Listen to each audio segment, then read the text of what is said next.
వడదెబ్బ తగలకుండా మనం తీసుకోవాల్సిన ప్రివెంటివ్ టిప్స్ ఏంటి? హైడ్రేషన్. మనం ఎప్పుడు హైడ్రేటెడ్గా ఉండేలాగా చూసుకోవాలి. అరగంట నుంచి ఒక గంట లోపు మధ్యలో వాటర్ తాగుతూ ఉండాలి.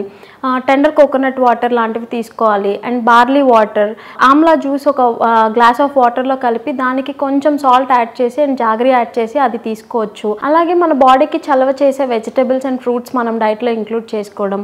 Like example cucumber, water melon, musk melon, papaya, ash gourd ఇట్లాంటి ఫ్రూట్స్ ఎక్కువ తినడం. అండ్ మనకి కొత్తిమీర, ధనియాలు ఉంటాయి కదా, కొత్తిమీర సీడ్స్, ఇవి మనం ఓవర్ నైట్ సోక్ చేసి నెక్స్ట్ డే ఆ వాటర్ని స్ట్రెయిన్ చేసి అది తాగడం వలన అది కూడా బాడీకి బాగా చలవ చేస్తుంది. సో ఇట్లాంటి న్యాచురల్గా చలవ చేసే సబ్స్టెన్సెస్ ఏవైతే డ్రింక్స్ కొన్ని ఉంటాయో అలాంటివి మనం తాగుతూ అండ్ బయటకు వెళ్ళడం 11 AM to 4 PM బయటకు వెళ్ళడం కొంచెం తగ్గించి, మనం ఫిజికల్గా స్ట్రెయిన్ అయ్యేలాగా స్ట్రెనియస్ యాక్టివిటీస్ అనేవి మనం తగ్గించి, మనం న్యాచురల్గా మన చుట్టూ ఉండే ప్లేస్ని న్యాచురల్గా కూల్గా ఉండేలాగా, ఫర్ ఎగ్జాంపుల్ కర్టన్స్ ఇట్లాంటివి ఏమైనా ఉంటే వాటిని వెట్ చేసుకొని అండ్ కుండలో వాటర్ తాగడం కూడా చాలా మంచిది.